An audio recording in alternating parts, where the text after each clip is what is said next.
विद्यार्थियों नमस्कार, आप सभी का स्वागत है ओमेगा ऑनलाइन एजुकेशन के इस क्लास में। और आज हम लोग बिहार बोर्ड क्लास 12th का जो इंग्लिश है रेनबो, इसमें से क्रैश कोर्स के तहत जो क्लास चल रही है, इसमें से पहला कविता को शुरू कर रहे हैं। यहीं से सबसे पहले हम इंग्लिश का जो कविता पढ़ाते हैं, इसके बाद हम लोग जो आपका प्रोज सेक्शन है उस पर आते हैं। तो पोयम का पहला कविता sweetest love I do not go, जो पोयम है उसको आज हम लोग पढ़ने वाले बिल्कुल बेहतर तरीके से। और ये तो मेरी गारंटी है कि ये कविता आपके दिमाग में बिल्कुल छप जाएगी। ठीक है, तो जो लोग भी अभी तक साल भर कुछ नहीं पढ़े, 2-3 महीने का टाइम है, 3 महीने, तो अभी से पढ़कर आप इस क्रैश कोर्स के तहत आप अच्छा मार्क्स अपने एग्जाम में ला सकते हैं। ये बिल्कुल आप ये सच्चाई है। ठीक है, तो चलिए क्लास को शुरू करते हैं। जो लोग भी अभी तक चैनल को सब्सक्राइब नहीं किए हैं, सब्सक्राइब कर दीजिएगा, वीडियो को लाइक कर दीजिएगा और ज्यादा से ज्यादा अपने दोस्तों को इस जो है क्लास को शेयर कीजिएगा। ठीक है, अब हम बात करते हैं इस कविता के बारे में। तो देखिए, सबसे पहले तो कविता को समझते हैं कि कविता है क्या। कविता है क्या, तो कहा जा रहा है कि देखिए, स्वीटेस्ट का मतलब क्या होता है। आप स्वीट का मतलब मिठाई खाए होंगे। स्वीट का मतलब प्यारा भी होता है, स्वीटेस्ट मतलब प्रिय। तो यहाँ पे स्वीटेस्ट का मतलब हम कह सकते हैं कि प्रिय होगा या प्यारा हो सकता है। लव का मतलब आप प्रेम जानते हैं, ये तो सब कोई जानता है और आप लोग अच्छे से जानते हैं। आई का मतलब मैं, और डू तो आप जानते हैं। नॉट मतलब नहीं, ये है जी ओ ई, गो मतलब जाना। ठीक है, तो ये chapter sweetest love I do not गो मतलब मेरे प्रिय प्रेमिका या पत्नी, मैं नहीं जाऊंगा या नहीं जा रहा हूं, इस नाम से, इस शीर्षक से या इस टॉपिक से जो एक कविता है, ये जॉन डॉन के द्वारा लिखा गया है। ठीक है, ये कविता जॉन डॉन जी अपने पत्नी को समझाते हुए लिखते हैं और समझा रहे कि देखो, मैं तुमको छोड़कर कहीं नहीं जा रहा हूं। इसी पर पूरा आधारित एक कविता है कि प्रिय प्रेमिका या प्रिय पत्नी, मैं तुमको छोड़ के नहीं जाऊंगा या नहीं जा रहा हूं। ठीक है, अब देखो एक चीज यहाँ पे आया है जीओ। हम लोग अभी तक पढ़ते हैं गो मतलब जाना, लेकिन अभी यहाँ पे जीओ ई है, गो। तो यहाँ पे आपको समझ में आ रहा है कि आखिर ऐसा क्या चीज है कि ये गो का मीनिंग गलत है। नहीं, गलत नहीं है। दरअसल ये जो जीओ ई लिखा ना जी, ये मीनिंग क्या है। ये वर्ड ओल्ड इंग्लिश का वर्ड है। कौन सा है ये? ओल्ड इंग्लिश में लिखा गया है। अब आप पूछिएगा ये क्या है। तो इंग्लिश देखिए, इंग्लिश दरअसल 3 तरह के होते हैं आज के जमाने में। एक ओल्ड इंग्लिश, मिडिल इंग्लिश और मॉडर्न इंग्लिश। तो ओल्ड इंग्लिश पहले चलता था, उसके बाद मिडिल इंग्लिश आया, फिर आपका मॉडर्न इंग्लिश आज के जमाने में हम लोग पढ़ते हैं।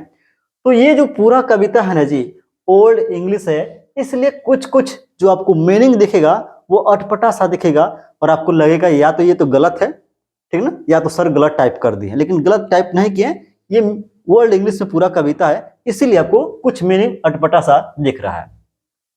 अब चलिए, सबसे पहले हम लोग ये जो sweetest love I do not go कविता को लिखने वाले जो पोएट हैं, कवि हैं, जॉन डॉन जी, इनके बारे में हम लोग बात कर लेते हैं। तो अबाउट पोएट मतलब कवि के बारे में। तो देखिए, ये जो कवि है इनका नाम क्या है बाबू? तो जॉन डॉन। क्या नाम है? John Donne. जॉन डॉन है, मतलब जॉन आदमी डॉन है, वो क्या लिखेगा? तो जॉन आदमी डॉन है, वो अपनी पत्नी को समझाते हुए लिखेगा, अरे काहे पगलाई हो, हम नहीं जाएंगे तुमको छोड़ के। तो जॉन आदमी डॉन मतलब कलर खड़ा करके। तो ये जो जॉन डॉन है, ये समझा रहे कि प्रिय प्रिय पत्नी या प्रेमिका, मैं तुमको छोड़ के कहीं नहीं जाऊंगा। ठीक ना, तो ऐसे ही याद रखना, जॉन आदमी डॉन होगा, वो अपनी पत्नी को छोड़ के नहीं जाएगा। ठीक ना। अब ये जो जॉन डॉन है, इनका जन्म कब हुआ था? बॉर्न, बॉर्न का मतलब जन्म। जन्म कब हुआ था? तो 22 जनवरी 1572 में। कब हुआ था हो बाबू? 22 जनवरी 1572 में। कहां पर? तो देखो, ये यूनाइटेड किंगडम मतलब ब्रिटेन, यूनाइटेड किंगडम मतलब ब्रिटेन। अब ब्रिटेन का मतलब वही वही जिसको इंग्लैंड बोलते हैं। तो इंग्लैंड के एक शहर है लंदन, लंदन में इनका जन्म हुआ था 22 जनवरी 1572 में। बात समझ में आ रही है? जॉन डॉन का जन्म कहां पे हुआ था?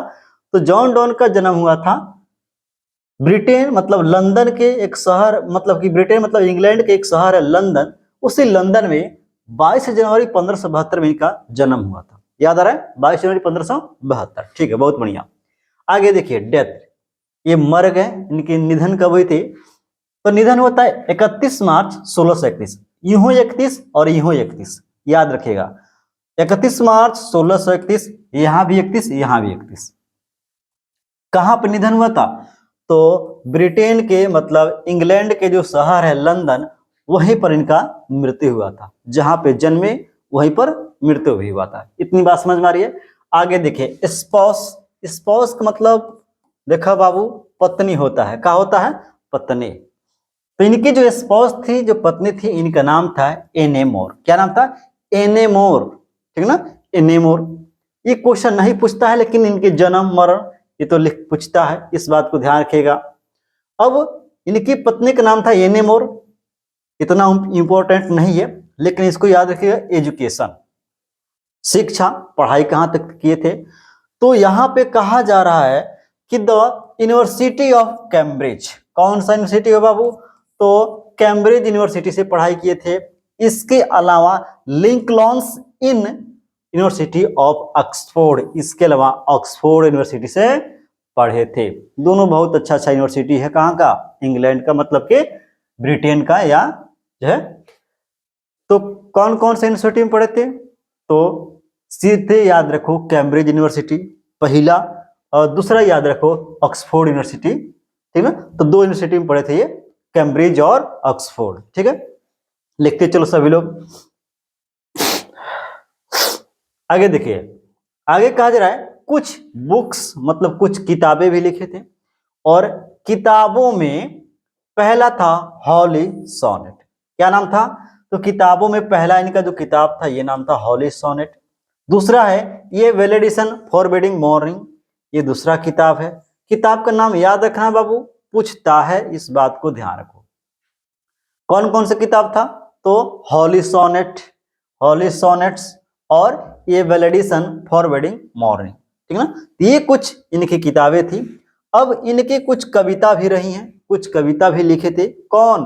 तो John Donne. John Donne, John Donne कुछ कविता भी लिखे थे, और कविता में है द फिलिया। क्या है कविता में? The flea, the good morrow, holy sonnet, ये कविता भी रहा इनका। ठीक है? तो तीन कविता का नाम याद रखना, the flea, the good marrow और हॉली सोनेट। दरअसल हॉली सोनेट इनकी पुस्तक भी है, और हॉली सोनेट इनकी कविता भी है। यानी पुस्तक भी है, किताब भी है हॉली सोनेट, और हॉली सोनेट इनकी जो है पुस्तक, मतलब कविता भी है। इस बात को आपको याद रखना है, और ये आपको समझ में भी आ रहा है। चलिए, मजा आ रहा है तो आगे बढ़िए। मजा आ रहा है तो लिख दीजिए कि और यस सर मजा आ रहा है, मजा आ रहा है। तो चलिए, अब यहां पे हम कुछ महत्वपूर्ण चीजों के बारे में आपको बताएंगे, और यही वह चीज है जहां से क्वेश्चन आपके एग्जाम में टू द पॉइंट आएगा, ये गारंटी है मेरी। ठीक ना? लिख के धर लीजिए। अब यहां पे पहला लाइन देखिए, ये कह रहा है कि डॉन इज नॉन। नॉन का मतलब जाने जाते हैं, जाने जाते हैं, जाने जाते हैं या जानना। तो डॉन इज नॉन, डॉन जाने जाते हैं for his songs and sonnet. किसके लिए बाबू? तो जो जॉन डॉन है, ये सॉन्ग्स एंड सोनेट के लिए जाने जाते हैं। पहली बात, किसके लिए जाने जाते हैं? तो सॉन्ग्स एंड सोनेट। अब ये सॉन्ग्स है क्या? सॉन्ग, गीत गाते हैं। कौन सा गीत गाते हैं? कहीं कमाएला चल जाइया। ठीक ना? तो सॉन्ग का मतलब गीत, और सोनेट का मतलब कोई भी एक ऐसा पोएम, कोई भी एक ऐसा इंग्लिश का पोएम जिसमें कितना लाइन हो? तो 14 लाइन हो। कितना लाइन हो? यानी इंग्लिश के जिस कविता में मात्र 14 लाइन हो, 14 लाइन का कविता हो, उसको क्या बोलेंगे? तो सोनेट बोलेंगे। उसको क्या बोलेंगे? सोनेट बोलेंगे। तो ये जॉन डॉन किसके लिए जाने जाते हैं? तो सॉन्ग्स एंड सोनेट के लिए जाने जाते हैं। मतलब ऐसा 14 लाइन की कविता जिसको आदमी गीत की तरह गा सके, गीत की तरह गा सके। ठीक है? आगे देखिए, सटायर्स। सटायर्स ये क्या है? सटायर्स का मतलब व्यंग। सटायर्स मतलब व्यंग। मतलब जॉन डॉन जो कविता लिखते हैं उसमें व्यंग होता है। क्या होता है? व्यंग। व्यंग का मतलब कटाक्ष। अभी कटाक्ष का होता है ना, तो व्यंग समझ में आया सर जी, ना तो कटाक्ष समझ में आया। नहीं समझ में आया, अब हम बताते हैं। देखना, गांव में दो गो मेहरारू अपने में क्या करती हैं सब, ये उसको टिभोली मारेगी, वो उसको टिभोली मारेगी, वो कहेगी हमार छमड़ा ऐसे है, हमार मर्दा ऐसे, हमार मर्दा ऐसे कोई थोड़े कमा पाएगा, थोड़े कोई जो हमारा मर्दा ऐसे है। तो ये क्या है, मतलब आप क्या कर रहे हैं, सटायर्स मतलब व्यंग कर रहे हैं कि वो अपना दिखा रहे हैं, हाँ हम केहू से कम बानी, तो कहेगी हाँ हम केहू से कम बानी, इसका मतलब यहाँ पे व्यंग हो रहा है, व्यंग। तो जॉन डॉन जी एक तो सॉन्ग्स एंड सोनेट के लिए जाने जाते हैं, पहली बात। दूसरी बात, ये सटायर्स मतलब व्यंग के लिए जाने जाते हैं, कटाक्ष जिसको बोलते हैं हिंदी में हम लोग, अब भोजपुरी में बोलते हैं हम लोग क्या, तो भोजपुरी बोलते हैं कि टिभोली मारता है सब, ठीक ना। तो दो चीज हो गया, सॉन्ग्स एंड सोनेट के लिए, सटायर्स के लिए। और तीसरा बात क्या है बाबू, तो तीसरा बात है इलेगिज। तीसरा बात इलेगिज, शोक गीत के लिए भी जाने जाते हैं। अब शोक गीत क्या होता है, शोक गीत मतलब देखना कभी कभी आदमी बहुत दुखी होता है तब भी गीत गाता है, उसको बोलते हैं शोक गीत। तो ये जॉन डॉन शोक गीत के लिए भी जाने जाते हैं, मतलब शोक गीत भी लिखा करते थे, कौन, जॉन डॉन। इसके अलावा सेरेमोन्स, किसके लिए, तो सेरेमोन्स। इस सेरेमोन्स का मतलब क्या होता है, तो सेरेमोन्स का मतलब होता है उपदेश। अब ये उपदेश का होगा, अब मान लो अब तुम क्लास में कोनो गलती करो, अब हम तुमको खूब लेक्चर सुनाए, अरे कुछ बढ़िया से पढ़ लो, पढ़ लिख लोगे अच्छा नंबर आ जाएगा, क्या पता तुम भाग साथ दे दिया, कुछ नौकरी वोकरी लग जाएगा, तो हमारा बात आपको क्या लगेगा, मास्टर बा खाली यही तरह कहेला। ठीक है, ये बात जो मैं बोल रहा हूं ये क्या है, आपको एक उपदेश दिया जा रहा है कि बाबू अभी भी संभल जाइए, दैट इज सेरेमोन्स। तो यहाँ पे अब आपको ये ध्यान रखना, ये जो लाइन है ना जी, यही तो से तो क्वेश्चन आता है, यही लाइन से तो क्वेश्चन आता है, एकदम टपाटप क्वेश्चन आएगा, इस बात को ध्यान रखिएगा। अब यहाँ पे आपको याद रखना है, यहाँ पे आपको याद रखना है कि जॉन डॉन किसके लिए जाने जाते हैं, किसके लिए जाने जाते हैं।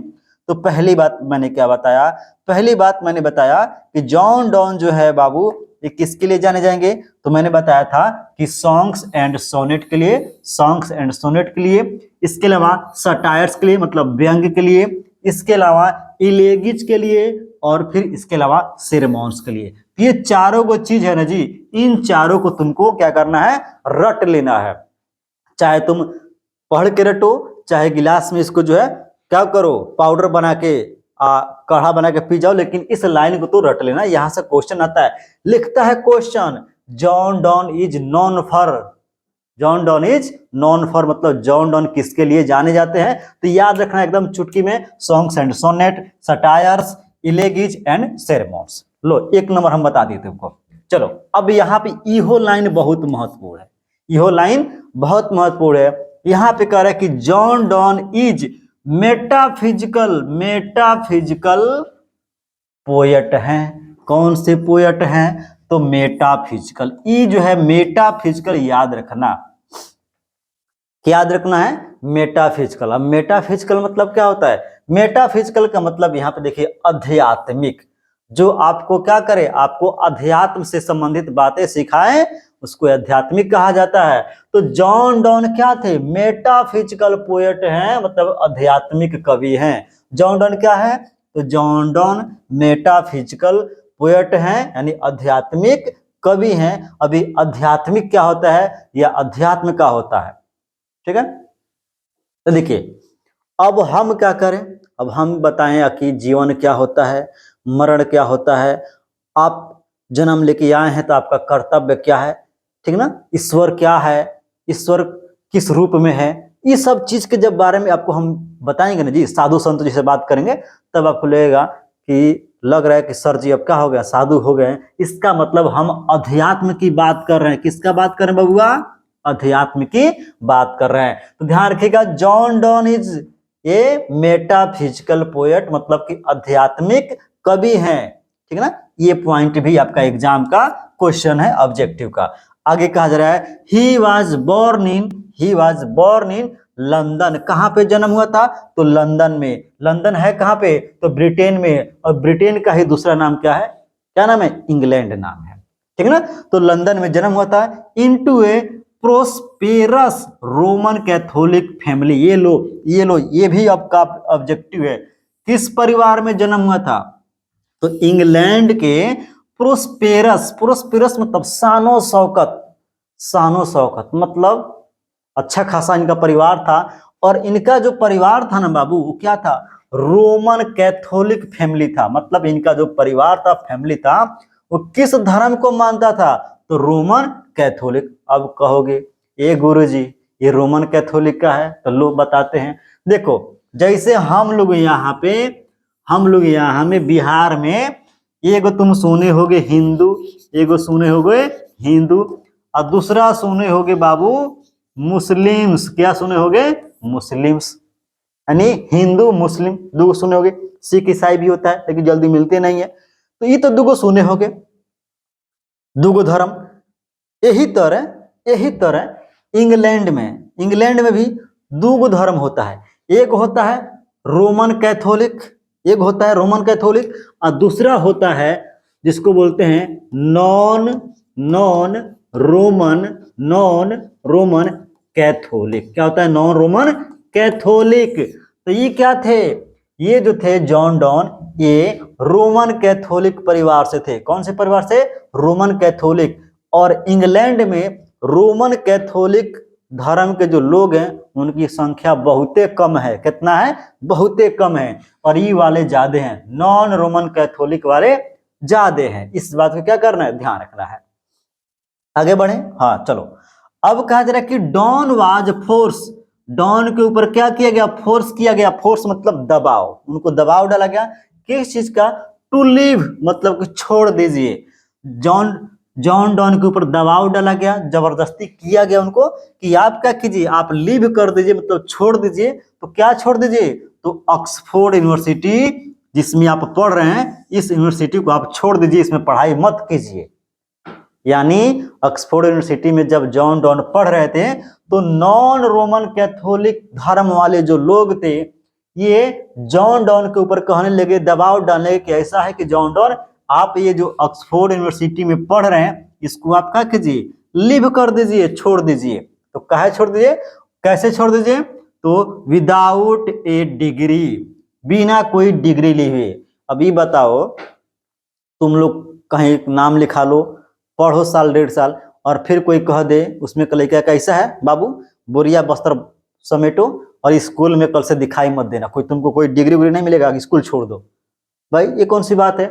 तो वहां पे सेम उसी तरह से इनको जॉन डॉन को जो है कहा गया कि आप जो है ये जो ऑक्सफोर्ड यूनिवर्सिटी में पढ़ रहे हैं, इस ऑक्सफोर्ड यूनिवर्सिटी को छोड़ दीजिए बिना किसी डिग्री के। आपको डिग्री भी नहीं मिलेगा, आप डिग्री छोड़ छाड़ के यहाँ से निकल जाइए। बिकॉज, क्योंकि of his religion, of his religion, religion का मतलब बबुआ होता है धर्म, धर्म, ठीक ना। तो इनको क्यों ऑक्सफोर्ड यूनिवर्सिटी से निकाला गया, क्योंकि इसका कारण था उनका रिलीजन, मतलब उनका धर्म। धर्म क्या कारण था कि वहां पे ये रोमन कैथोलिक परिवार से संबंधित थे, मतलब इनका जन्म रोमन कैथोलिक धर्म में हुआ था, जबकि रोमन कैथोलिक की संख्या इंग्लैंड में कम है और नॉन रोमन कैथोलिक की संख्या ज्यादा है। तो नॉन रोमन कैथोलिक के जो लोग हैं इंग्लैंड में, वो जबरदस्ती इनके ऊपर दबाव डाला और ऑक्सफोर्ड यूनिवर्सिटी से इनको बाहर निकाल दिया बिना डिग्री दिए हुए, और कहे कि तुम इस स्कूल में नहीं पढ़ सकते हो, इस कॉलेज में नहीं पढ़ सकते हो, क्योंकि तुम्हारा धर्म हमारे धर्म से मैच नहीं कर रहा है। ठीक है, इतनी बात समझ में आ रही है, तो लिखिए यस सर, बिल्कुल समझ में आ रहा है। चलो आगे देखो, आगे क्या कह रहा है, तो आगे कह रहा है he was secretary to sir Thomas Egerton. अब ये क्या थे, एक आदमी थे सर थॉमस इगर्टन, एक आदमी थे सर थॉमस इगर्टन। इनके यहाँ जॉन डॉन ऑक्सफोर्ड यूनिवर्सिटी छोड़ने के बाद सेक्रेटरी के रूप में काम कर रहे थे। मतलब सेक्रेटरी किसको बोलते हैं, वही दरबारी वगैरह चौकीदार के रूप में।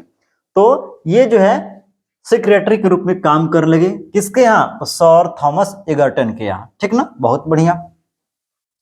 ही सीक्रेटली, यहाँ देखो ये सिक्रेटरी है मतलब चौकीदार, या जिसको हम लोग होमगार्ड बोलते हैं। ये है सीक्रेटली, मतलब कि सीक्रेटली मतलब इसका मतलब होता है चुपके से, चुपके से मतलब चुपके से जो जॉन डॉन है ये मैरिड हो जाते हैं। मैरिड के मतलब विवाह कर लेते हैं। क्या कर लेते हैं, विवाह कर लेते हैं, मतलब इनका भी पिपीहरी बाज जाता है, शादी हो जाता है। किससे होता है बताते हैं। तो पेट्रॉन्स निस, पेट्रॉन्स निस, अभी पेट्रॉन्स का मतलब आश्रयदाता, मतलब जिस व्यक्ति के यहाँ रूम लिए थे, यानी जिसके यहाँ रूम लेकर रह रहे थे, उसकी नीस मतलब उसकी भतीजी से, उसकी भतीजी से, उसकी नीस मतलब भतीजी से चुपचाप जो है जॉन डॉन शादी कर लेते हैं। एंड वाज डिसमिस, और जब ये पता चलता है रूम मालिक को कि यह जो जॉन डॉन है ये चुपके से हमारे जो है भतीजी से ब्याह कर लिया है, तब वो खिसियाता है और क्या करता है, तो डिसमिस कर देता है। डिसमिस मतलब हटा देना, डिसमिस मतलब निष्कासित कर देना, निष्कासित, निष्कासित कर देना। क्या निष्कासित कर दिया, फ्रॉम सर्विस, यानी अभी तक सेक्रेटरी का जो काम कर रहे थे, चौकीदार का जो काम कर रहे थे, इस चौकीदार के काम से इनको डिसमिस कर दिया गया, मतलब निकाल दिया गया, और कहा गया कि तुम हमारे काम पर मत आना। इतनी बात समझ में आ रही है? थोड़ा सा सर्दी हो गया है, इतनी बात समझ में आ रही है? इतना अगर समझ में तो बहुत बढ़िया लिखो, एकदम सर चंगा समझ में आ रहा है। नहीं समझ में आ रहा तो तुम समझो करमफोर हो। क्या हो, करमफोर हो, क्योंकि ऐसा जो है मास्टर फिर तुमको कोई नहीं पढ़ाएगा, पूरे यूट्यूब पे हम बता रहे हैं। चलो अब इतना बात समझ में आ गया अबाउट पोएट मतलब कवि के बारे में। अब हम बात करेंगे कविता का इंट्रोडक्शन। अच्छा ये बताओ इंट्रोडक्शन मतलब क्या होता है? इंट्रोडक्शन मतलब क्या होता है? तो इंट्रोडक्शन मतलब इसी को हम लोग बोलते हैं परिचय। क्या बोलते हो बाबू? परिचय बोलते हैं। इतनी बात समझ में आ रही है? अब कहा जा रहा है परिचय में, अब किसका परिचय पढ़ रहे हैं? कविता का परिचय। मतलब आप जानते हैं ना जी, किसी के यहाँ बियाह करने वाले आप होते हैं, चाहे अपने भैया का बियाह करो या किसी का बियाह करो, तो आदमी पता करता है कितनी पता करवा हो ओकरा घर कितना जमीन बा, को भाई बाड़ा सो, बाप का करेला, भाई का करेला, लइकवा का करेला या लड़किया का कर ले, ये सब पता करते हैं ना जी, परिचय पता करते हैं। तो उसी तरह से कविता जब पढ़ने जा रहे हैं तो कविता को पढ़ने से पहले क्या करना है, उसका इंट्रोडक्शन पता करना है, परिचय पता करना है कि आखिर कविता लिखल काहे गई रहे। ठीक ना, लिखल काहे गई रहे, कविता में लिखाइल का बा, केकरा खातिर लिखाइल बा, कब लिखाइल बा, काहे लिखाइल बा। ठीक ना। अब देखो कहा जा रहा है कि दिस पोयम, यह कविता, कौन कविता, तो sweetest love I do not गो, मतलब प्रिय पत्नी या प्रेमिका मैं नहीं जाऊंगा। ये जो कविता है this poem was written by John Donne. यह कविता किसके द्वारा लिखा गया बाबू? तो लिखा गया है जॉन डॉन के द्वारा। ऑन द ओकेजन, ओकेजन मतलब अवसर, ओकेजन मतलब अवसर, मतलब इसी को मौका बोलते हैं। कौन से मौका पे, कौन से अवसर पर लिखल गया है? तो of his living, living, living मतलब छोड़ना, लिविंग मतलब छोड़ना, living for Germany, living for Germany. मतलब मतलब मतलब ये है कि जो जॉन डॉन थे, तो जॉन डॉन इस कविता को उस मौके पर लिखे थे, उस अवसर पर लिखे थे जब जॉन डॉन अपनी पत्नी को लिविंग मतलब छोड़ के, अपनी पत्नी को छोड़ के कहाँ जा रहे थे? जर्मनी जा रहे थे। कहाँ जा रहे थे? जर्मनी। अभी तो गलत बात है, अब क्या है गलत बात है, काहे गलत बात है? तो भैया तुम जन्म लिए इंग्लैंड में, जन्म लिए इंग्लैंड में, यहीं पे शादी किए, तो तुम ये बताओ जर्मनी क्या करने जा रहे हो? ठीक ना। तो ये जर्मनी जा रहे थे और उसी समय ये कविता लिख रहे थे, लिखे थे जब जर्मनी जा रहे थे। और कविता काहे लिखे? तो कहा जा रहा कि this poem is a Continental trip. क्या है ये कविता जो है sweetest love I do not गो, एक कंटिनेंटल ट्रिप है। लिख लो, लिख लो, ये भी ऑब्जेक्टिव है, क्वेश्चन पूछता है जॉन डॉन इस कविता को किस ओकेजन पर लिखे थे, किस अवसर पर लिखे थे? तो आंसर क्या है? लिविंग जर्मनी, मतलब जर्मनी को छोड़ रहे थे तब लिखे थे।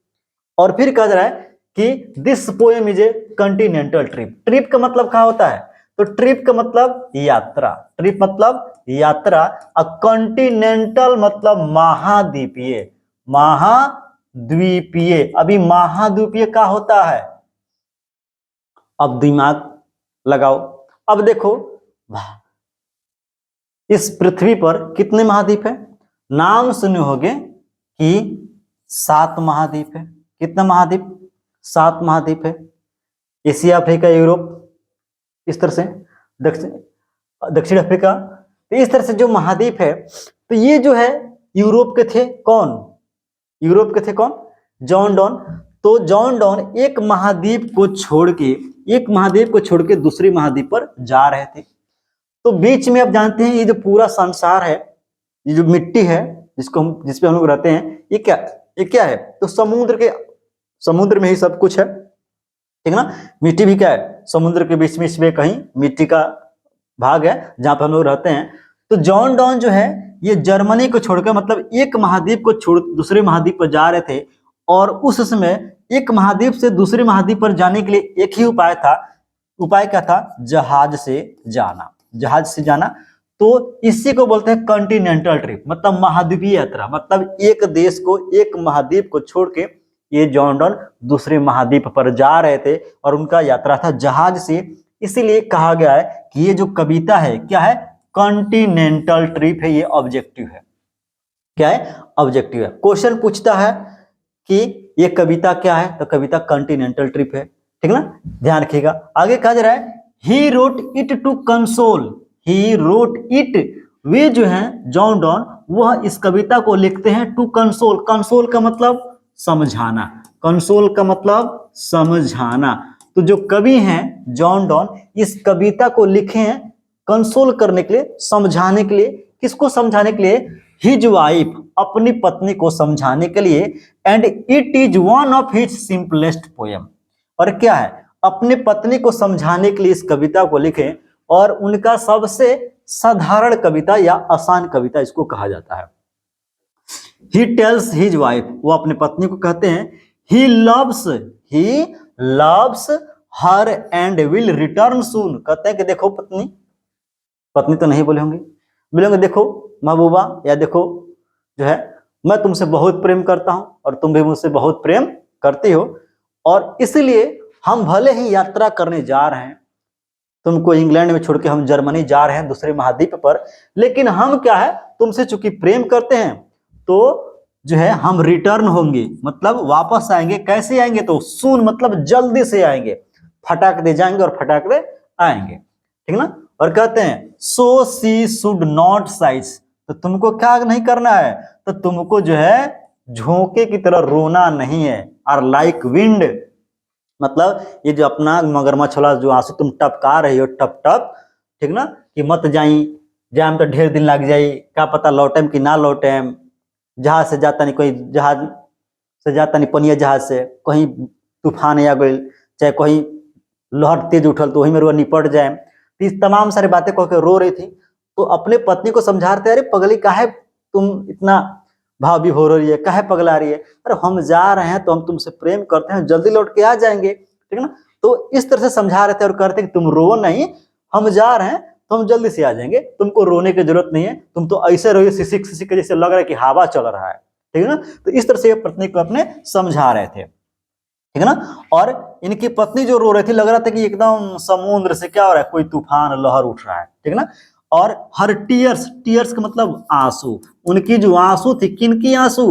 तो उनकी पत्नी की, ठीक ना। आर लाइक रेन, और ऐसे आंसू गिर रहा था आंखों से जैसे लग रहा है कि बारिश हो रहा है भदबारी के, ठीक है। ये बात समझ में आ रहा है। आगे कह रहा है कि ही टेल्स दैट, वह कहते हैं, कौन कहते हैं? तो जॉन डॉन कहते हैं she does not love him, तुम लग रहा है कि मुझसे प्रेम नहीं करती हो, तुम मुझसे प्रेम नहीं करती हो। काहे नहीं करती हो? As he says does if she waste his life in her love. कहते हैं कि देखो तुम तो कहते हो कि आपसे बहुत प्रेम करते हैं जी, और अगर तुम हमसे प्रेम करती तो हम जा रहे हैं यात्रा पे, तो कहती कि बढ़िया से जाइएगा, बढ़िया से आइएगा। लेकिन तुम क्या कर रही हो? तुम कह रही हो कि ना मत जाई, क्या पता जाता नहीं कहीं समुद्र में बाढ़ उठल, समुद्र में तूफान आयल, नाव पलट गए और निपट जाए। तुम तो मेरे बारे में खराब सोच रही हो। अरे मुझसे अगर प्रेम करते हो मेरे बारे में अच्छा सोचो कि जल्दी से जाए, फटाक से जाए, फटाक से आई। तो इस तरह से तुम नहीं सोच रहे हो तो इसका मतलब तुम मुझसे प्रेम नहीं करते हो, खाली तुम बहाना बनाते हो कि हम आपसे बहुत प्रेम करते हैं। तो ये बात है इसमें। मैं इसको थोड़ा सा समझा दूं शॉर्ट में। तो देखो ये जो कविता है, ये कविता जॉन डॉन के द्वारा लिखा गया है और जॉन डॉन जो है अपनी पत्नी को इंग्लैंड में छोड़कर जर्मनी जा रहे थे। और जब जर्मनी जा रहे थे तो इंग्लैंड एक महाद्वीप पर है, इंग्लैंड एक महाद्वीप पे है, जर्मनी दूसरे महाद्वीप पर है, ठीक ना। और यहां से यहां तक जाने के लिए, मतलब इंग्लैंड से जर्मनी जाने के लिए आदमी पनिया जहाज से जाता था। और उसमें भी जहाज कौन सा, वो तिरपाल वाला होता था, तिरपाल वाला जहाज से जाना होता था। हवा चलता था तो नाव चलता था, ठीक है ना। तो जब ये अपने पत्नी को इंग्लैंड में छोड़कर जर्मनी जा रहे थे, इनकी पत्नी इनको जाने नहीं दे रहे थे, कहते या तो हम हो चले ना तो मत जाई। तो ये अपने पत्नी को समझा रहे थे कि देखो तुम मुझसे बहुत प्रेम करती हो और हम भी जानते हैं कि हम भी आपसे बहुत प्रेम करते हैं, तो हमको जाने दो और हम जल्दी वापस आ जाएंगे क्योंकि हम तुमसे तो प्रेम करते हैं, ठीक ना। तो अपने पत्नी को कंसोल करने के लिए, समझाने के लिए कविता लिखे हैं। और एक कविता क्या है, तो कंटिनेंटल ट्रिप है, मतलब महाद्वीपीय यात्रा है, एक महाद्वीप को छोड़ के दूसरे महाद्वीप पर जा रहे थे, ठीक ना। और कहते हैं कि हम जल्दी से वापस आ जाएंगे, तुम्हें रोने की जरूरत नहीं है। और तुम जो है रोती हो तो लग रहा है कि कोई बरसात हो रहा है, और तुम रोती हो तो लग रहा है जैसे समुद्र में तूफान उठ गया है। तो ऐसे जो सिसकी उसकी भर के रोने की जरूरत नहीं है। और तभी कविता लिखा गया था। कविता लिखा गया था अपने पत्नी को समझाते हुए। उन्होंने जो जो बात कही थी सब बात इस कविता में लिखा गया है। तो इतनी बात अगर आपको समझ में आ रही है तो लिखिए यस सर, हमें बात समझ में आ रही है, तो फिर हम आगे बढ़े। चलो चलो चलो कविता पे देखते हैं। अब कविता देखो, ये है चाचा जॉन डॉन, ये चाचा जॉन डॉन और इनकी पत्नी यहाँ पे है एनी मोर। ये जा रहे हैं, ये जाने नहीं दे रही है, हाथ पकड़ ले रहे हैं कि काहे जाए बरुआ, मत जाई। तो ठीक बा, ना जाई है। आगे देखिए, अब कविता है कि इसको मैं कलर चेंज कर लूं। कविता है sweetest love I do not गो। मतलब स्वीटेस्ट लव मतलब जानते हैं प्रिय, लव का मतलब प्रेम। तो अपने पत्नी को समझाते हैं कि हे प्रिय, हे पत्नी, हे महबूबा, मैं नहीं जा रहा हूं इसलिए फॉर वियरनेस ऑफ दिस, कि मैं तुमसे क्या हो गया हूं, कि मैं तुमसे वियरनेस हो गया हूं, मतलब थक गया हूं, थक गया हूं, या इसी को बोलते हैं उब गया हूं, उब गया हूं। अभी कह रहे हैं कि देखो मैं यात्रा पे जा रहा हूं, तो इसका मतलब नहीं है कि फॉर वियरनेस ऑफ दिस, कि मैं तुमसे थक गया हूं या उब गया हूं। एक आदमी होता है कि ए भाई माफ कर दो, हम तारा से उब गल बनी, हमार संगत छोड़ दो तू, या तो तू हमार संगत छोड़ दो ना तो हम तार संगत छोड़ दे। अब मरद मेहरब का कोई को अरे सुधर न जा, कभी को तो मन करता तरह कि हम लेकर बाजार में छोड़ के भाग जाए, अकेले भुलात रहियो, ठीक ना। तो यहाँ पे कह रहे हैं कि देखो स्वीटेस्ट लव, प्रिय पत्नी, मैं तुमको छोड़कर इसलिए नहीं जा रहा हूं कि मैं तुमसे उब गया हूं या मैं तुमसे थक गया हूं। नॉर इन द होप, और ना ही मैं इस होप में, इस आशा में जा रहा हूं, इस आशा में जा रहा हूं कि ये जो वर्ड है, ये जो विश्व है, यह विश्व can show A fitter love for me. और ना ही मैं इस होप में, इस आशा में जा रहा हूं कि ये जो दुनिया है, ये जो विश्व है, यह विश्व तुमसे ज्यादा मुझको लव करेगा, प्रेम करेगा। मतलब ये अपने पत्नी को समझा रहे हैं, भरमा रहे हैं। देखो कह रहे कि हे पत्नी महबूबा, मैं इसलिए तुमको छोड़ के नहीं जा रहा हूं कि मैं तुमसे उब गया हूं, मैं तुमसे थक गया हूं, ये वाला बात नहीं है। और ना ही मैं इस उद्देश्य में, इस आशा में ही जा रहा हूं कि यह दुनिया जो है तुमसे बेहतर मुझसे प्यार करेगी, यानी तुमसे बेहतर कोई और औरत मुझको नहीं मिलेगी। तुम सबसे खूबसूरत हो, बहुत सुंदर हो, बहुत मुझसे प्रेम करते हो। और ये भी मत सोचना कि हम जा रहे हैं तो किसी और औरत से प्रेम कर लेंगे, ना ना ना, यह बात नहीं है। तो इस तरह से समझा रहे थे, ठीक ना।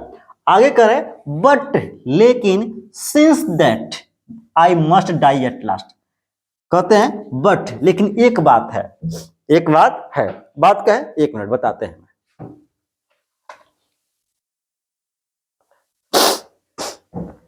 कहते हैं but since that must die at last. कहते हैं कि देखो ठीक है, तुम मुझसे बहुत प्रेम करती हो और मैं तुमको छोड़ के इसलिए नहीं जा रहा हूं कि मैं तुमसे उब गया हूं, और ना ही मेरा यही उद्देश्य है कि मैं जाऊंगा तो तुमसे अच्छी कोई औरत मुझे मिल जाएगी तो मैं उससे प्रेम कर लूंगा, ये भी बात नहीं है, ठीक ना। लेकिन एक बात तो है। बात क्या है, I must die at last, लेकिन एक दिन ऐसा, मस्ट मतलब अवश्य, एक दिन ऐसा अवश्य या जरूर समय आएगा जब अंत में, लास्ट में हमें क्या करना होगा, डाई मतलब मरना होगा, हमें मरना होगा। अभी समझा रहे हैं कि देखो एक दिन ऐसा समय आएगा जब हम लोग को मरना होगा। दिस बेस्ट, इससे बेस्ट है, इससे अच्छा है, to use my self in jest, इससे अच्छा है कि मेरे पास जो समय है मैं अपने को क्या करूं, जेस्ट मतलब आनंद पूर्वक जीऊं, मैं आनंद पूर्वक जीऊं। कभी कहते हैं कि देखो एक दिन तो सबको मरना है, हम लोग भी मरेंगे, तो इसलिए बेहतर है कि जितना समय मेरे पास है उतना समय अब से मैं क्या करूं, तो अपने आनंद में खुशी खुशी में जीने का प्रयास करूं। हमको जहां मन करे घूमना वहां घूमेंगे, जो मन करे करना वो करेंगे, ठीक ना। यानी मैं अब अपना समय अपने आनंद में व्यतीत करना चाहता हूं, क्योंकि एक दिन ऐसा आएगा जब हम लोग को मरना ही होगा। Thus by feigned death to die, और क्या होगा जब मृत्यु आएगा तो ये जो शरीर है ये क्या हो जाएगा, ये मर जाएगा, ठीक ना, ये मर जाएगा और क्या हो जाएगा, तो क्षय हो जाएगा, मतलब शरीर क्या हो जाएगा, नष्ट हो जाएगा। तो इससे अच्छा है कि जब तक आपको समय है आप मौज मस्ती कीजिए, अच्छा से जिए, ठीक ना। तो ये बात ये अपने पत्नी को समझाने का प्रयास कर रहे थे। इतनी बात आपको समझ में आ रही है, एकदम लिखिए सर जी बिल्कुल अच्छा से समझ में आ रहा है, ठीक है। चलो जिसका भी छोटा था लिखो बिल्कुल अच्छा से समझ में आए। आगे देखो, आगे कहा जा रहा है, अब फिर अपने पत्नी को उतना बताएं, फिर इनकी पत्नी नहीं मान रही है, फिर समझा रहे हैं कि यस्टर नाइट, यस्टर नाइट मतलब पिछली रात, पिछली रात मतलब कि जो रात बीत गया उस रात में, यस्टर नाइट मतलब पिछली रात जो रात बीत गया, द सन वेंट, सन, अब देखो ये पूछोगे कि सर ये कौन सा सन है, एस डबल एन ई, ये कौन सा सन है, हम लोग तो एस यू एन पढ़े, हाँ सही बात है, ई आज के जमाने के सन है, ये पुराने जमाने के मतलब ओल्ड इंग्लिश के जमाने का सन है, दोनों सही है, ठीक है। तो कहते हैं कि यस्टर नाइट मतलब पिछली रात जो सन था, जो सूरज था, वह सूरज क्या हो गया, तो वेंट हैंस मतलब कि सूरज, वेंट मतलब चला गया, सूरज जो था वह चला गया, और सूरज जब चला जाता है तो क्या होता है, तो जब सूरज चला जाता है इसका मतलब सूरज डूब जाता है। तो ये जो जॉन डॉन है अपनी पत्नी को समझा रहे हैं कि देखो पिछली रात जो सूरज था वो भी उगा था, लेकिन वो भी लास्ट में क्या हो गया, चला गया, डूब गया। एंड येट, येट मतलब अभी, येट मतलब अभी, एंड येट अभी, हियर इज टुडे मतलब येट इज हियर टुडे, और कह रहे कि देखो पिछली रात जो सूरज था वो भी डूब गया था, लेकिन अभी देखो जो सूरज है वो आज, आज हम लोग के क्या है, सामने है, मतलब सूरज डूबा और फिर सूरज जो है निकल के आज देखो हम लोग के सामने आ गया है, ठीक ना। और कह रहे हैं ही हैज नो डिजायर, जबकि उस सूरज के पास ना तो कोई डिजायर है, डिजायर मतलब इच्छा, उस सूरज के पास कोई इच्छा नहीं है, नॉर सेंस, ना ही कोई सेंस मतलब समझ है, ना ही कोई समझ है, ठीक ना। Nor half so short way, ना ही उसका जो रास्ता है वह छोटा है, वे मतलब रास्ता होता है। और समझा रहे हैं कि देखो सूरज के पास कोई छोटा रास्ता नहीं है, ऐसा नहीं कि होने से गए होने से आके निकल गए ना, सूरज को जाने के लिए बहुत लंबा दूरी जाना पड़ता है और खूब लंबा दूरी यात्रा करके फिर वापस आता है। तो अब ये अपने पत्नी को समझा रहे हैं कि देखो पिछली रात जो सूरज था डूब गया था और फिर वह सूरज आज निकल के हमारे सामने, आज निकल के हमारे सामने आ गया है, जबकि उस सूरज के पास ना तो कोई डिजायर मतलब इच्छा है, ना ही कोई समझ है कि वह काहेला उग रहा है काहेला डूब रहा है, उसके आगे पीछे कोई नहीं है। वो कहावत है ना, आगे नाथ ना पीछे पगहा, आप खा मोटा के भैले गधा, मतलब कि सूरज काहे उग रहा है काहे डूब रहा है, काहे इतना लंबा यात्रा कर रहा है, उसका कोई नहीं है, फिर भी वह सूरज उगता है डूबता है, ठीक ना। कहते हैं कि no half so shorter way, उसका जो यात्रा है मतलब जो दूरी है जो डेली चल के आता है चल के जाता है वो भी कम नहीं है। Then fear not me. और कहते हैं तो जब बताओ सूरज के पास ना तो समझ है, ना इच्छा है, ना उसका रास्ता छोटा है, फिर भी सूरज बिना मतलब के उगता है डूबता है। तू तो बिना मतलब के उगता है डूबता है, ठीक ना, डेली। लेकिन हमारा पास तो वजह है कि तुम मेरी पत्नी हो, तुम मुझसे प्रेम करती हो, मैं तुम्हारा पति हूं, मैं तुमसे प्रेम करता हूं। तो मतलब अगर मैं तुमसे प्रेम करता हूं तो सूरज भले ही जा रहा है, यात्रा कर रहा है, आ रहा है, लेकिन हमारे पास वजह है।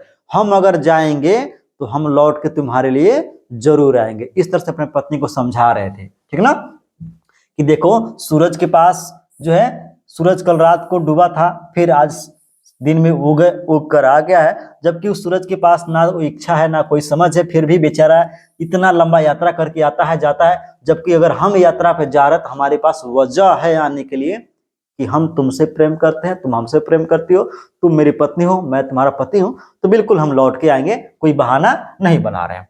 और कहते हैं देन फियर नॉट मी, तुम्हें डरने की जरूरत नहीं है। फियर मतलब डर, तुम्हें डरने की जरूरत नहीं है, बट बिलीव, लेकिन तुमको क्या करना है, बिलीव करना है, मतलब विश्वास करना है।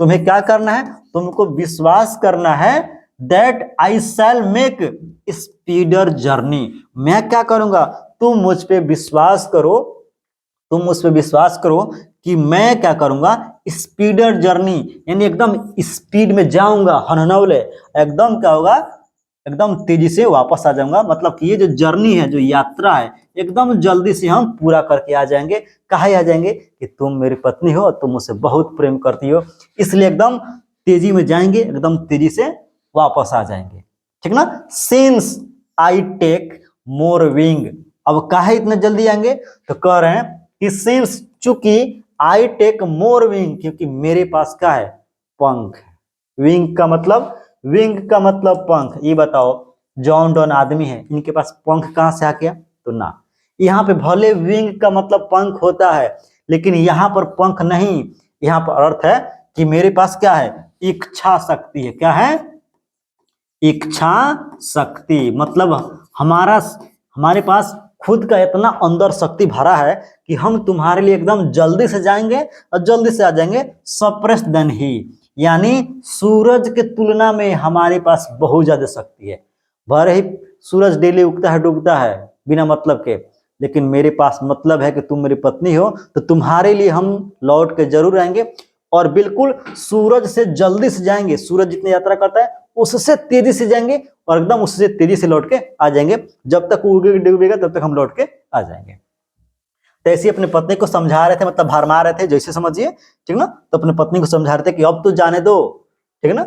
और फिर कहते हैं O how feeble is man's power. Feeble का मतलब क्या होता है बबुआ, तो फेबल मतलब होता है कमजोर। अब अपनी पत्नी को समझा रहे हैं, oh how feeble is man's power. देखो ना, आज के समय में जो मैन है, मैन मतलब आदमी, आदमी का जो पावर है, शक्ति है, आदमी का जो शक्ति है वो कितना कमजोर है, कितना फेबल है। समझा रहे हैं कि देखो आज के समय में आदमी का शक्ति कितना कमजोर है।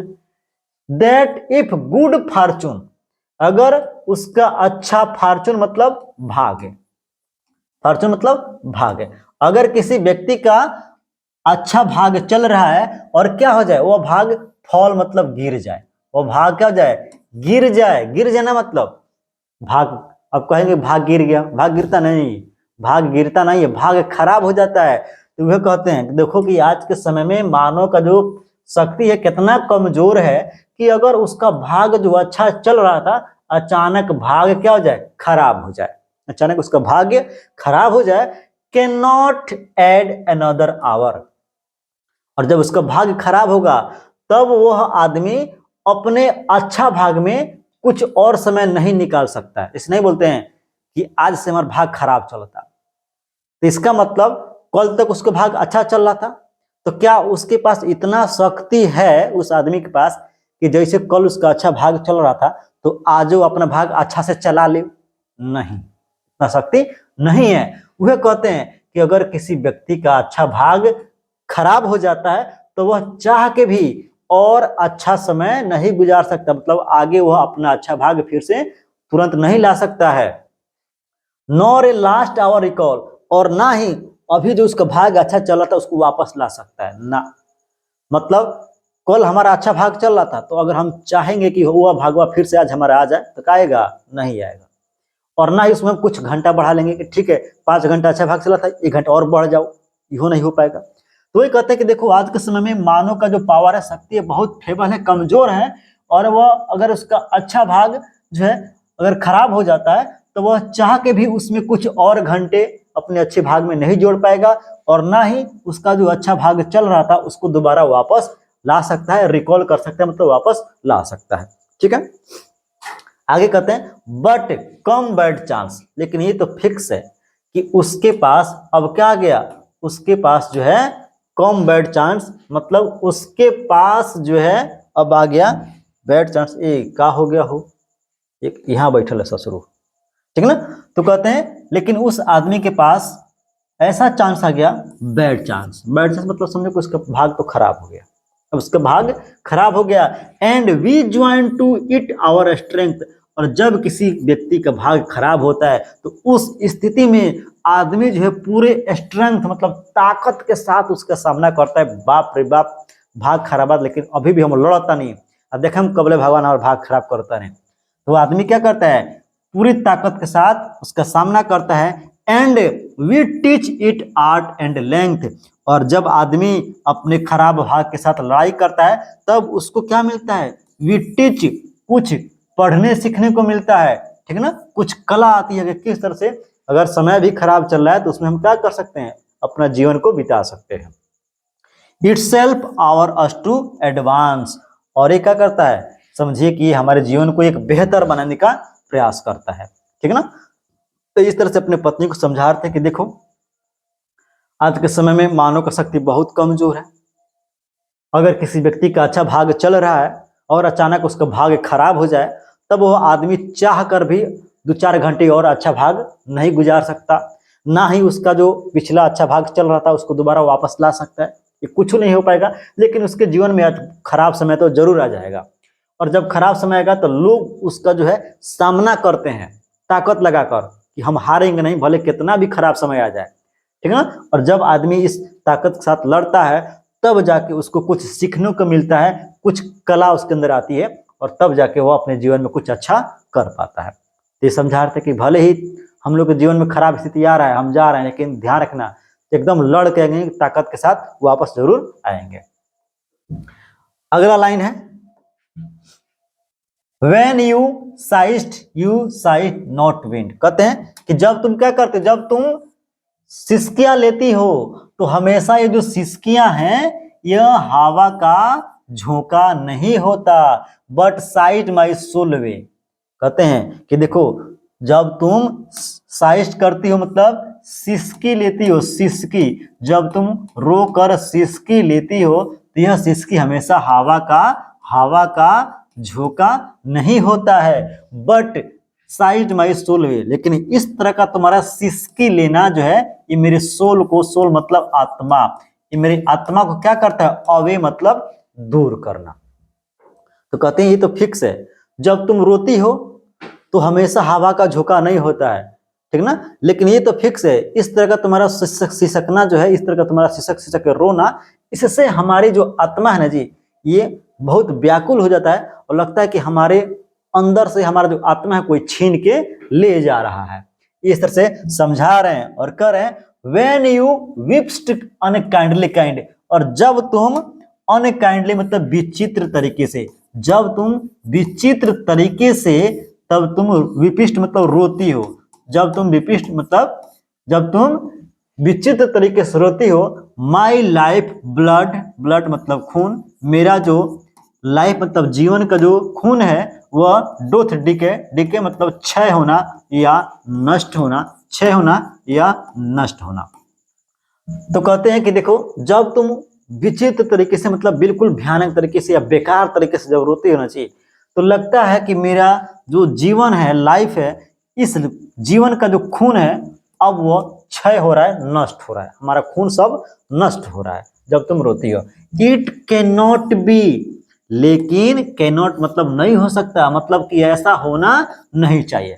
कैसा नहीं होना चाहिए, हम यात्रा पे जा रहे हैं तो तुमको रोना नहीं चाहिए, क्योंकि तुम रोती हो तो लगता है कि मेरे अंदर का जो दिल है, मेरा जो खून है, सब खून सूख गया, उसका नष्ट हो रहा है, क्षय हो रहा है, जबकि ऐसा तुमको नहीं करना चाहिए, क्योंकि दैट यू लव्ड मी, तुम मुझसे प्यार करती हो, दैट यू तुम जो है मुझसे लव मतलब प्रेम करती हो, एज यू सेज जैसा कि तुम कहती हो। यानी कहते हैं कि तुम तो कहती हो कि मैं आपसे बहुत प्रेम करती हूँ, जब प्रेम कर रही हो तो फिर रो कह रही हो, और जब तुम इस तरह से बेकार तरीके से रोती हो ना जी, तो हमारा जो जीवन है उसमें जो मेरा जीवन में जो खून है ना जी, ये लगता है कि सूख गया, लगता है कि नष्ट हो गया, खराब हो गया। तो ऐसा मत बोलो, ऐसा मत करो, क्योंकि अगर प्यार करते हो तो चुप रहो, अरे वापस आएंगे हम, ऐसे समझा रहे थे। If in thine my life you waste that are the best for me, और कहते हैं लेकिन अगर तुम इस तरह से मेरे लाइफ को, जीवन को बेस्ट करोगे, बेस्ट मतलब बेकार, इस तरह से मेरे जीवन के अगर तुम बेकार करोगे तो इससे अच्छा तो है कि हम तुमको छोड़ छाड़ के चलिए जाए, इससे अच्छा है कि हम तुमको छोड़ छाड़ के चलिए जाए, ठीक ना। तो कहते हैं कि अगर इस तरह से मेरे जीवन को तुम बेकार करोगी तो इससे अच्छा है let not me divining heart, इससे अच्छा है कि अपने डिवाइनिंग हार्ट, हार्ट का मतलब दिल, हार्ट मतलब दिल, यानी इसी को आत्मा बोलते हैं, इसी को आत्मा बोलते हैं, डिवाइनिंग मतलब पवित्र। तो कहते हैं कि देखो अपने जो ये जो पवित्र तुम्हारा जो दिल है, आत्मा है, इसमें फॉर थिंक मी एनी इल, यानी अपने दिल में, अपने आत्मा में, इस पवित्र आत्मा में कोई इल, इल का मतलब बीमारी, इल मतलब, इल का मतलब बीमारी। कहते हैं कि जो तुम्हारी आत्मा है ना जी, पवित्र आत्मा, इस पवित्र आत्मा में मेरे लिए कोई बीमारी मत पालो। बीमारी पालने का मतलब मेरे लिए बेकार मत सोचो, खराब नहीं सोचो, ऐसे नहीं बोलते हैं। कोई पूछता है कहाँ जा, कहीं निकलो कपड़ा पहन के, कोई पूछता है, टोक देता है, ए कहाँ जाता रहो, तो आदमी कहता है का हो तरसना रहो, जतरा खराब कर दलानु, ठीक ना। या कोई ऐसा आदमी होता है जा ना नहीं खले चल तू, देखिए तेरा कपड़ा फूट जाई, गिर जेबो रोडवे पे, मुँह छिला जाई, इसका मतलब कि आदमी तुम्हारे बारे में बुरा सोच रहा है। तो कहते हैं कि अपने जो पवित्र आत्मा आपका जो है, इस पवित्र आत्मा में मेरे लिए, मी मतलब मुझे या मेरे लिए कोई इल, कोई बीमारी मत सोचो, मतलब मेरे लिए अपने दिल में कोई बेकार चीज या बुरा चीज मत सोचो। डेस्टिनी मतलब कि भाग्य, डेस्टिनी मतलब भाग्य, ये जो भाग्य है मे टेक दे पार्ट, नहीं तो ये भाग्य है, क्या पता ये भाग्य जो है उस तुम्हारी सोच को क्या कर देगा, पूरा कर देगा। मतलब कि हम जा रहे हैं यात्रा पे, तुम सोच रही हो कि क्या पता बुढ़ऊ जाता रहे वो तिरपाल वाला जहाज से, और समुद्र से जाए कि एक देश से दूसरा देश में, क्या पता कहीं तूफान उठल या समुद्र के लहर कस के उठल, नाव पलट गई आ कहीं वही में रह गई न, तब तो हमारा जीवन कैसे चली।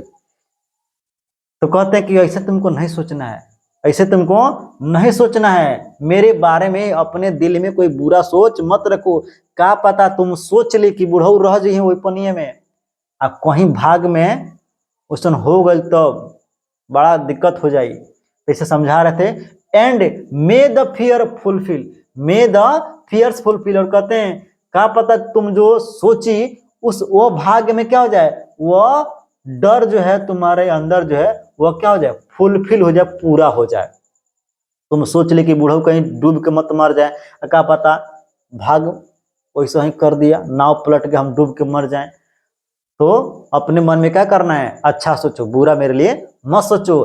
But think that we are but turn aside, कहते हैं कि ऐसा तुमको नहीं सोचना है, तुमको सोचना है बट थिंक दैट वी, तुमको सोचना है कि जो वी मतलब हम लोग हैं, are but turn aside to sleep, समझो कि हम लोग अभी भी उसी जो है बिछावन पर सोए हुए हैं जहां पर सोते हैं। दे हु वन अनदर कीप, और दूसरे को जो है प्रेम कर रहे हैं, अलाइव नॉट बी पार्टेड, और जब तुम ऐसा सोचोगी तब हम लोग जो है दूर होते हुए भी क्या होंगे, दूर होते हुए भी नजदीक लगेंगे, लगेंगे एकदम पास पास है। होता नहीं है कि आदमी कितना हो दूर है, विदेशों में है, लेकिन सोचते हो कि हाँ, उनको याद करते रहोगे तो पता चलेगा हाँ, लगेगा कि नजदीके हैं, पासे में है। तो यही कहते हैं कि तुमको क्या करना है, मेरे बारे में खराब नहीं सोचना है, बस इतना सोचो कि अभी भी हम क्या है, हम लोग साथ में हैं, और जिस तरह से हम लोग आराम से सोते बैठते हैं उस तरह से सो ही रहे, ठीक ना। और इस तरह से जब तुम सोचोगे तो हम दूर रह के भी तुमको पास लगेंगे, ठीक ना। तो इस तरह से समझाने का प्रयास कर रहे थे। अब यहाँ पे मैं समरी बता दूं। अब ध्यान रखिएगा, समरी का मतलब बाबू सारांश होता है, और ये जो सारांश है ना जी, ये 5 नंबर का पूछता है। सारांश आपका जो है 5 नंबर का आता है लिखने के लिए। और मैं जो सारांश बताता हूँ जी, इतना आसान तरीके का होता है, इतना आसान होता है कि आप बिल्कुल आसानी से लिख सकते हो, ठीक है ना। चलो चलो देखते हैं।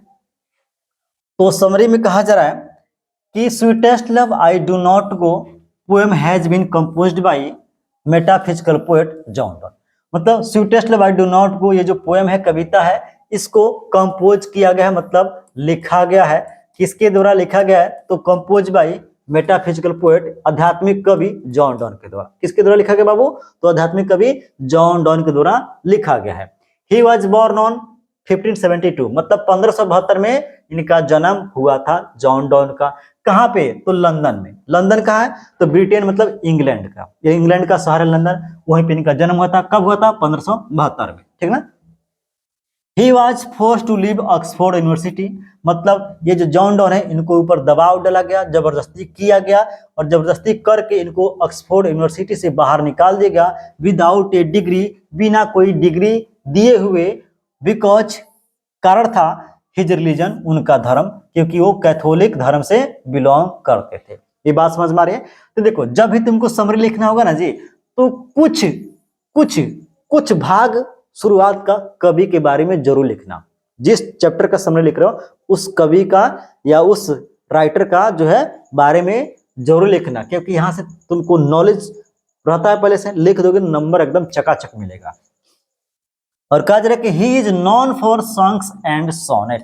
और ये जो जॉन डॉन है बाबू, किसके लिए जाने जाते हैं, तो सॉन्ग्स एंड सोनेट के लिए जाने जाते हैं। इतना लिख देना, ठीक ना। अब फिर आते हैं कविता पे, और कहा जा रहा है कि in this love lyric poem. अब एक चीज और ध्यान रखो, ये जो कविता है क्या है, लव लिरिक है। क्या है, लव लिरिक है। ये भी आपका ऑब्जेक्टिव है। ये जो sweetest love I do not को जो कविता है, क्या है, लव लिरिक कविता है, यानी गीति काव्य। गीति काव्य मतलब ऐसा कविता जिसको हम लोग गीत के रूप में गा सके। तो sweetest love I do not को जो कविता है, लव लिरिक है, मतलब गीति काव्य है, जिसको हम लोग गीत के रूप में गा सकते हैं, ठीक ना। The poet consoling his wife, इस कविता के माध्यम से जो पोएट है, कवि है, अपने पत्नी को कंसोलिंग मतलब समझा रहे हैं, ठीक ना, समझा रहे हैं अपने पत्नी को।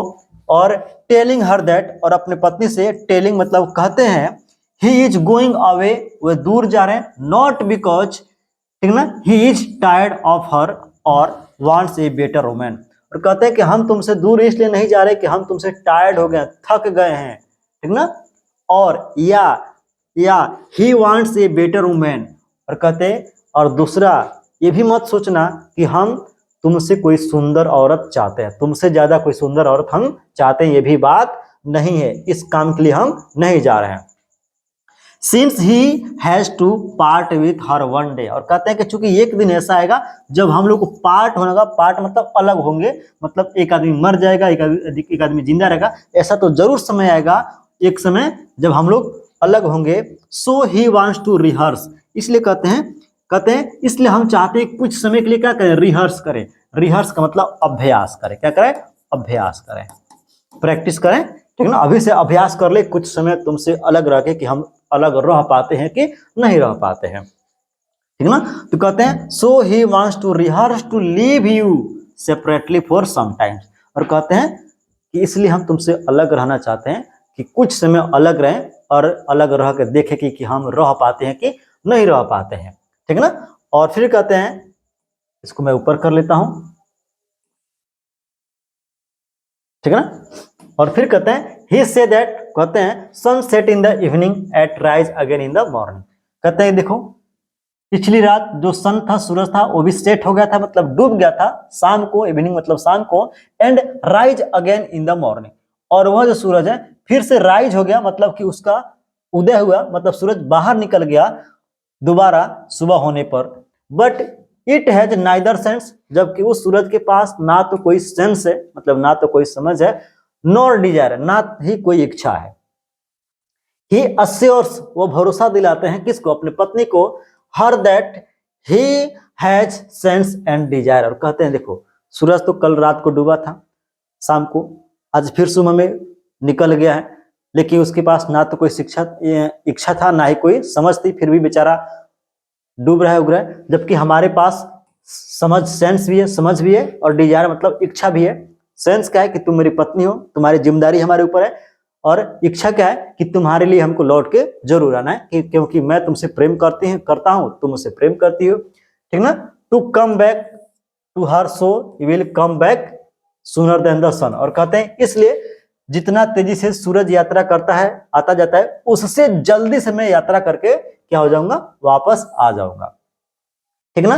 ही say that he says man's power is very weak, फिर जो है जॉर्डन कहते हैं कि आज के समय में जो मानव है उसका जो शक्ति है, पावर है, वो वेरी वीक मतलब बहुत कमजोर हो गया है। He tells her not shed tears, कहते हैं कि तुम अपने जो शेड है, शेड का मतलब बहाना, टीयर्स मतलब आंसू, अपने आंसू को, अपने टीयर्स को, आंसू को शेड मत करो, बहाओ मत, बिकॉज क्योंकि that will make him sad, क्योंकि तुम आंसू बहाओगे तो तुम्हारा आंसू देख के हम सैड हो जाएंगे मतलब उदास हो जाएंगे, एंड वीक मतलब कमजोर पड़ जाएंगे, तुम अब रोगे तो हमको भी बेकार लगेगा, नहीं जा पाएंगे, तो इस तरह से तुम आंसू मत बहाओ। He say not for think of any ill during his journey, और कहते हैं कि देखो मैं यात्रा पे जा रहा हूँ, जर्नी पे जा रहा हूँ, तो इस समय तुमको किसी प्रकार का जो है बुरा चीज अपने दिमाग में नहीं रखना है, अदरवाइज डेस्टिनी में फुलफिल इट, नहीं तो ये जो भाग्य है का पता जो तू सोची वही भाग में घट जाए, तुम सोची खराबे घट जाएगा तो दिक्कत हो जाएगा। एट लास्ट, और अंत में कहते हैं that people who are in the each others mind are never separated, और कहते हैं कि जो लोग एक दूसरे के दिमाग में होते हैं, माइंड में होते हैं, दिमाग में होते हैं, वो दूर रह के भी नजदीक लगते हैं, कभी अलग नहीं होते हैं। तो इस तरह से समझाना कि देखो भले ही हम लोग जर्मनी हम चल जाएंगे, तुम इंग्लैंड में रह जाओगी, तुमसे हम हजारों किलोमीटर दूर होंगे, लेकिन जब तुम मेरे बारे में सोचोगी तब तुमको लगेगा कि हम लोग क्या हैं, साथ में हैं, ठीक ना। तो इस तरह से समझाने का प्रयास कर रहे थे कौन, जॉन डॉन। मैं समझता हूं कि इतनी चीजें आपको समझ में आई हो बिल्कुल बेहतर तरीके से, और बेहतर तरीके से आई तो बिल्कुल आप लिखिए हाँ सर समझ में आया, ठीक ना। कहीं पे समझ में नहीं आया तो उसको भी बताइएगा, और नेक्स्ट क्लास में हम लोग सब्जेक्टिव और इस चैप्टर का ऑब्जेक्टिव दोनों कर लेंगे, और आपको बताना है कि क्या पढ़ाने का तरीका अच्छा था, क्या समझ में आया, और क्या सुधार करने की जरूरत है। और हाँ, जो लाइक नहीं किया लाइक करो, पहले चैनल को सब्सक्राइब करो, और अपने दोस्त को भी शेयर करो, और नहीं शेयर कीजिए नहीं देख लो बहुत पिटाई होगा, आंख घोंप देंगे नहीं शेयर किए तो, ठीक है। चलो फिर मिलेंगे नेक्स्ट क्लास में, तब तक के लिए बहुत बहुत धन्यवाद सभी को, good night, sweet dream, take care, okay bye.